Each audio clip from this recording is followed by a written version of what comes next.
There are growing concerns about a controversial herbicide that's damaging crops around the country, and it has some farmers here in Oregon concerned about their crops. But not necessarily for the reasons that you might think. Fox 12's Simon Gutierrez explains how a national debate about this chemical could uproot what's standard practice for some Oregon farms. The herbicide dicamba has been used in the United States for years, including here in Oregon. But some recent changes in regulations have put the product in the crosshairs of a national debate, with millions of dollars in damage to crops.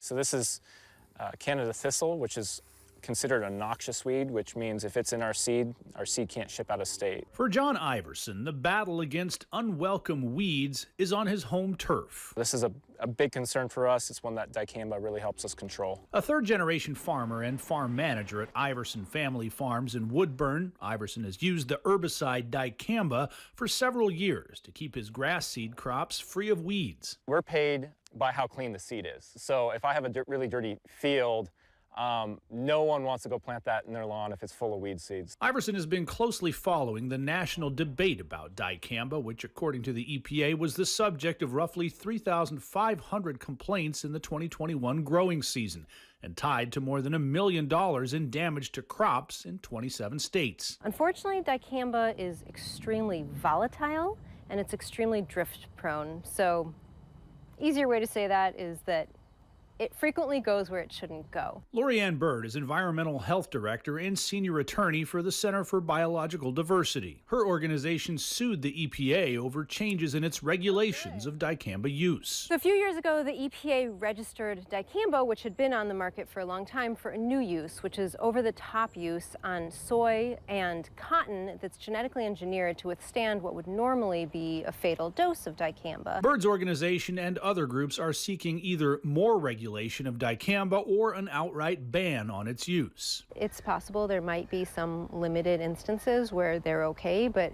for the most part, dicamba is just so volatile and so drift prone, it's really just not a very safe technology. That has Iverson, who says he uses dicamba responsibly, concerned. To hear about it in the Midwest, the amount of damage they're having, it had us concerned that in the grand scheme of things, our industry is a minor crop industry. Soybeans and corn kind of rule the chemical industry, and so if they're going to pull it off of soybeans, they might just pull it all together, which has us real nervous. Iverson says Oregon farmers who use dicamba take classes on its proper use. He himself is extra careful to avoid drift, since he also grows grapes on his farm, right up to the edge of the grass seed he sprays. This is our Alvarinho wine grapes we grow. These got hit with dicamba. You'd see strapping on the leaves, and leaves would curl up. Compared to the rest of the country, Oregon has seen relatively few complaints about dicamba, only 41 over the last 3 years.